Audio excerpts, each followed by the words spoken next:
Ex-convicts, what is the worst thing you have ever seen a guard do while in prison?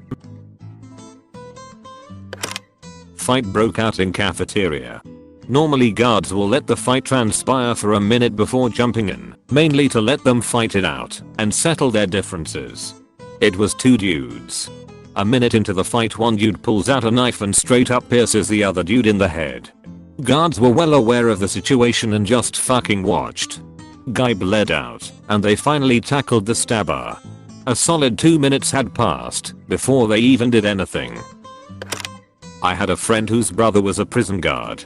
He had some stories, but the only one I remember was a time when there was a prisoner in solitary for a while who had become very attached to a praying mantis that had somehow made its way into his cell. The mantis lived with him for quite some time and he loved it like it was his friend. One day a prison guard who wasn't aware of the mantis being important to this prisoner stepped into the cell, saw the mantis, and promptly slammed his hand down on it to kill it. The prisoner was, understandably, devastated. Thank God I never had to go to county, but did spend a day/night in the bookings in New York City, Queens specifically. I got busted cause I was in a vehicle with someone doing drugs. They were hitting a pipe and the Tactical Narcotics Task Force, TNT, was parked right across from us. Dude threw his pipe at my feet as the D's were running up to the car. He wouldn't claim it as his, so they charged everybody. Everybody in the van. There was 3 of us. Handcuffed in the back of a white panel van with no windows and a little seat. No way to stop yourself from falling over when they hit the gas cause everything is slick plastic. We were the first ones arrested. They drove around doing busts for 3 to 4 hours until the van was full. Crack dealer, dope addicts, etc.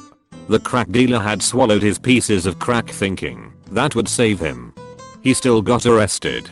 After an hour he's not looking so hot. Sweaty, huge pupils shaking. His bags busted open after he swallowed them.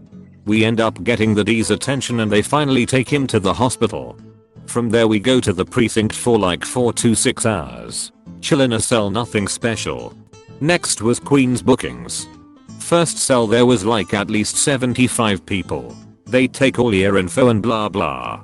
There's a dude in the cell talking wild loud. I got shot 10 times in back quote 89. I can't control my bowels. I need help going to the bathroom. I need help. Nah dog, no help coming. They just walk right by. Now he's getting agitated. I'm finished myself, he says. Everybody's going wild now. 75 hood dudes like y'all better take him to the hospital or the nurse or do something. 2 minutes later we all smell it. Old boy shit all over. Now everybody really going off lol. Dude sees a coming and scoops up a turd and hurls it at him as he's walking by. LMAO. I've never seen the gates open so fast and so many rush in and yoke somebody up. Holy fuck. The rest of the night was uneventful. Got a quick hail bologna and mustard and fruit punch and slept on the floor till I saw a judge. Got out the next day roared. Not a but an administrator. So my uncle was charged on a drug bust and was found guilty. He was sentenced, but we decided to appeal because he had no part in it. Pretty much he was in the wrong place at the wrong time.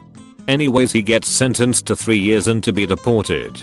We won the appeal less than a week before he was to be deported. We won the appeal on Wednesday. The panel of judges pretty much declared him a free man at 4 p.m. He was to be released as early as Thursday. Our lawyer tells us the system take anywhere between 12 to 24 hours to show up at the prison system. Mind you, we were 16 hours away in another state.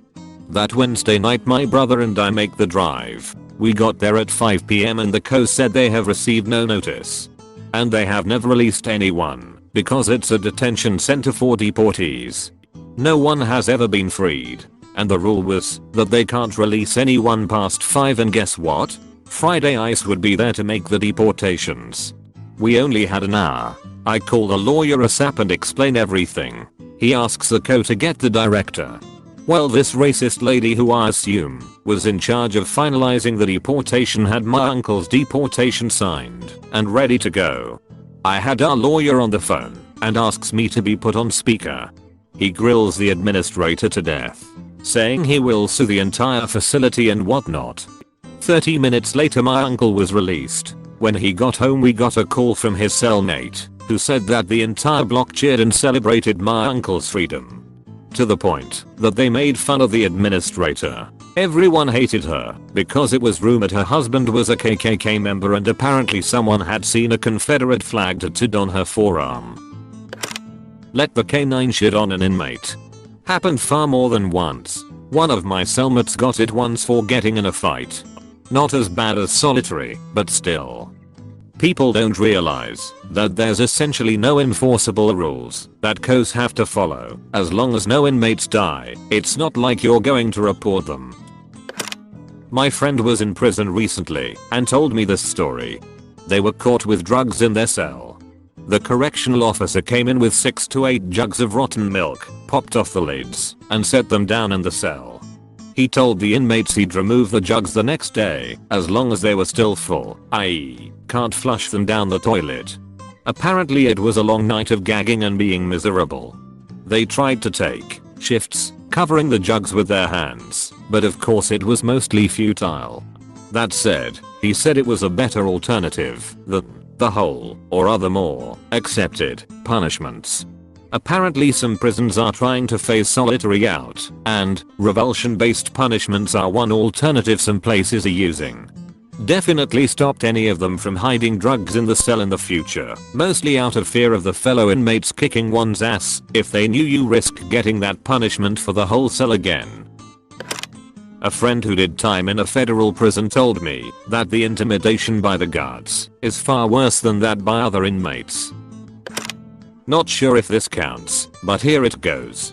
A horrible CO was as bad as they come. The other COs didn't seem to like him either. Beat up inmates, steal their stuff, made them play reindeer games, etc. One inmate just wasn't having it and was some shot caller in a Mexican gang. I don't know anything about which one or Mexican gangs in general. One day, this Mexican shot caller handed the guard pictures of hitmen following around his kids at school and even their bedrooms while they were away. Took a picture of a bullet left in the kids' rooms, and when the CO went home, sure enough it was there. This pretty much implied he was going to kill the CO's family. The CO quite.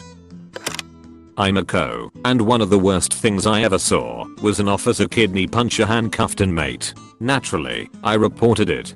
That officer is now a deputy warden. Specifically, my deputy warden. True story. One of my favorite things to do was toss cells looking for contraband. It was like a treasure hunt to me.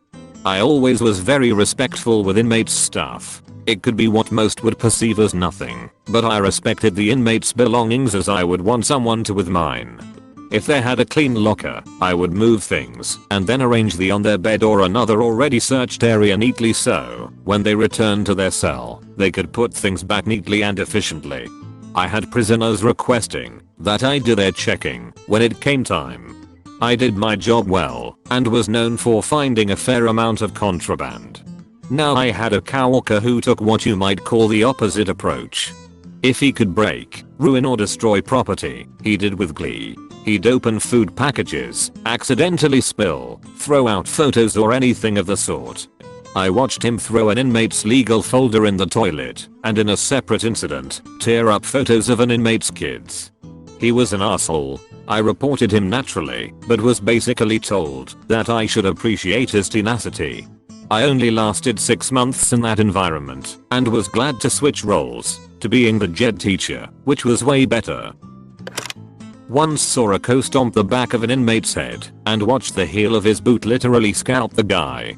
Huge chunk of head meat and hair stuck to a black boot still sits fresh in my memory, yet it was 6 years ago. Same guard was smuggling in spice and heroin.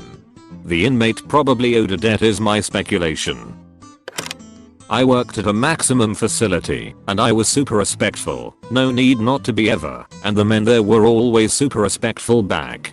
It's frustrating that other officers didn't realize this, and administration didn't realize that the same officers who kept having issues were having issues because they were starting it. I really enjoyed my job. I was super strict because I have a fear of getting in trouble. I communicated well and seriously never had issues. My favorite memory was I was working straight 16 to 17 hour shifts for 27 days in a row before I was scheduled for a major surgery. The inmates knew, because it was a small prison and no one keeps their mouth shut lol. But I was sitting in the guard box on the yard, and I looked at my watch, and it was 1700, and blinked and it was 1800 and an inmate is tapping on the window, letting me know second shift was on, so I wouldn't get in trouble. I obviously didn't mean to fall asleep, I was just exhausted. It was just a super nice thing to do. Ex-convict here. There's a long list of fucked up shit that I've seen, and it's hard to really say which was the worst. Rape and assault is obviously the worst out the gate, but there's a lot of close seconds because of how long the fucked up things would last. Forced semi-starvation is one.